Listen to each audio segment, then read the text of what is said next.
Bye. अरे अंकिता, हाँ दीदी। भीतर को आसुना आस। अच्छा दीदी तुम गोटे कथाटी पचारबी। हाँ पचारू ना। भाई ना सब बेले को फंक्शन को जाउछंदी कि डेली डेली नुआ नुआ ड्रेस पिंधुछंदी। अरे नाइ मो से कहीं को फंक्शन को जिवे, से तो सब बड़े गैरेज को जानती। कहीं कौन है कि तमे मिछु कोनी दीदी, गैरेज को पुणी नुआ ड्रेस हम आगे देखु ना डेली ऑफिस को जे आसला बेले ड्रेस को मैला हो जाए अब दुर्गंध मधी बाहरे।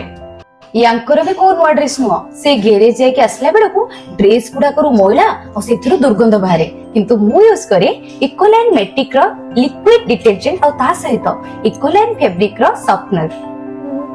इकोलाइन सेटा पण कोन?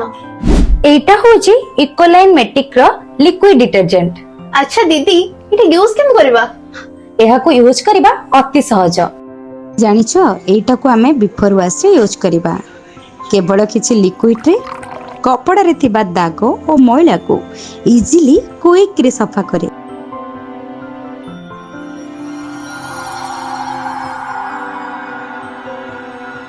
और यार फायदा कौन जानिछ? कपड़ा को सतेज रखिबा सहित कपड़ार उज्जवलता बढ़ाए। अच्छा दीदी एटा कोन? एटा इकोलाइन फैब्रिक सॉफ्टनर। ले यार यूज केमिते हो? आफ्टर वॉश रे यूज करि पाइबा। और यार फायदा हैला कपड़ा को सतेज रखिबा सहित कपड़ार सुगंध बढ़ाए।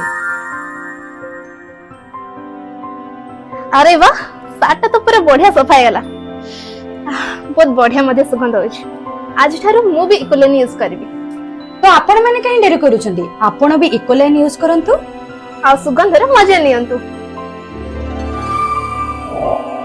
आपण माने मध्य सब ऑनलाइन रे शॉपिंग करि परिबे, जेमिति कि Flipkart, Amazon, Meesho, Jio mart and J app रे सबुथि अवेलेबल अछि। अधिक जानबा पई स्क्रीन रे दिया जायतिबा नंबर रे कांटेक्ट करंतु।